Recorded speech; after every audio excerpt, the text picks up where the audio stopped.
Hi there, beautiful. Welcome to Wellness Wednesday. Thanks for joining me. Today, we are talking about wellness tips and tricks, strategies.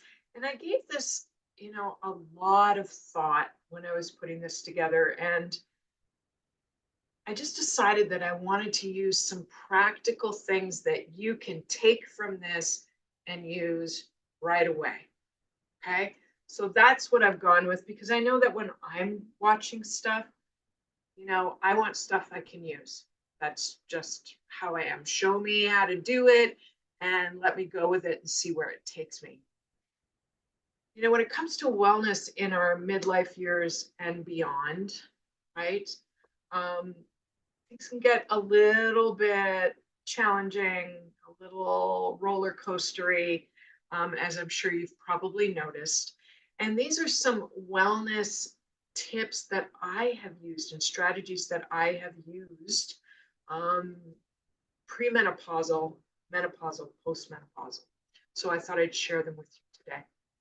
First, gratitude, being thankful.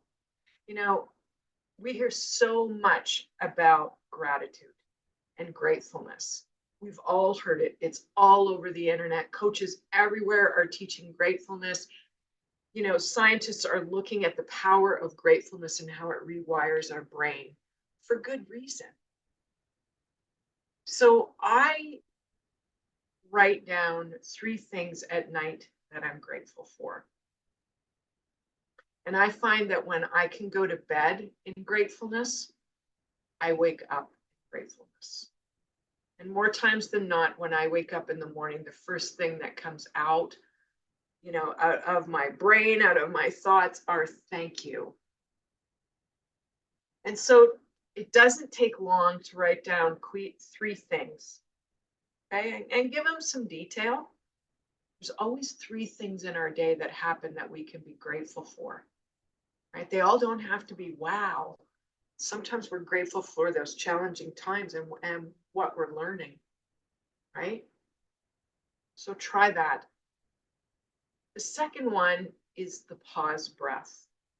I have taught the pause breath for a long, long time, 2 decades actually. And I love the pause breath. I love lots of different yoga breaths. But the thing I like about the pause breath is I can do it anywhere, anytime. And I'm the only one knowing that I'm doing it. Okay, so I love this tool in my toolbox. It's so, so simple. Anchor your feet. Okay, so for instance, you're in Toronto or you're in a major city and you're in the subway.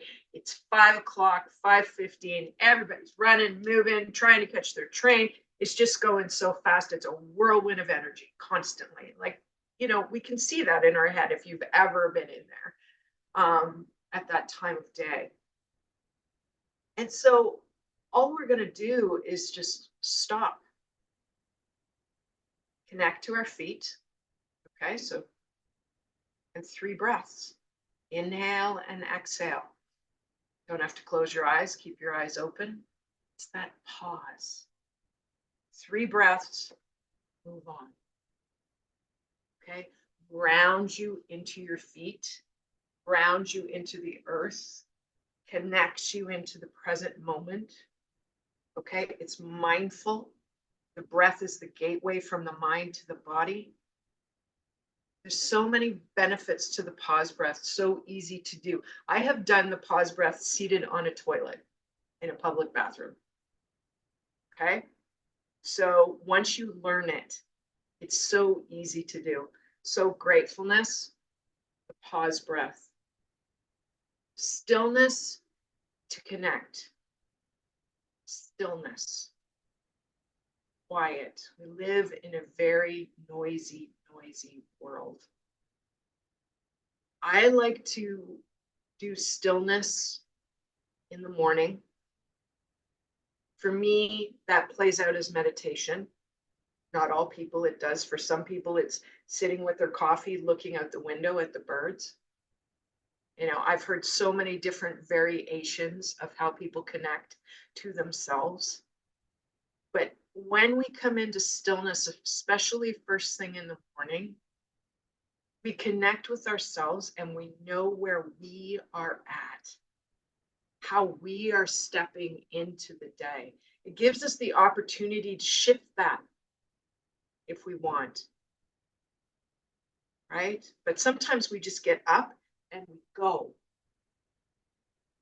And if we don't take that time to really connect in with ourselves, we don't know where we're at. We don't know how we're stepping into our day. And we're handing our power just out to whomever. And I like to really connect, be still, and just know where I'm at, where my energy is at, how I'm feeling physically, mentally. And then the fourth one is squats. I am a diehard squat lover. Reason being, what is that one thing you're going to do till the day you die? You're going to squat. You're going to get in and out of the car. You're going to get in and out of bed. You're going to get on and off the toilet. You're going to get on and off a chair. Okay? You're going to get up from the couch. Squats. Squats. They keep us strong in the lower body. Okay? Well, in our body, allow us to get up and down. Okay? Squats. Don't stop squatting. Work with where you're at. Use a chair if you want. I've got lots of videos on my YouTube channel, okay, about squatting. But just, you know, take your hands, squat down, add your breath, work with your squatting. Work with your squatting. Squat, lift, great exercise right here. It's called a sit and go. Sit and go. Okay, great way to work those muscles. Use a chair, use your table, whatever, but the more you do it, the better you're going to get at it and the stronger you're going to get. Okay, big piece in regards to independent living, strength and mobility. Very simple. So 4 of my wellness tips and strategies: go to bed in gratefulness, wake up in gratefulness, gratitude. Pause breath. Stop. Connect to your feet. Breathe 3 times. Inhale through the nose, exhale through the mouth 3 times and go. Okay? Stillness to connect. Give yourself that time in the morning to connect with yourself, to be still. So, so important. And 4th, squats, right? Don't stop squatting. Don't add in a couple, sit down, get up, right? Squat. And if squat hurts your knees, use your countertop, small bends, work with the body that you're showing up with. But the more you do it, the better you'll get at it. All right? So I hope that you found these wellness tips to be helpful.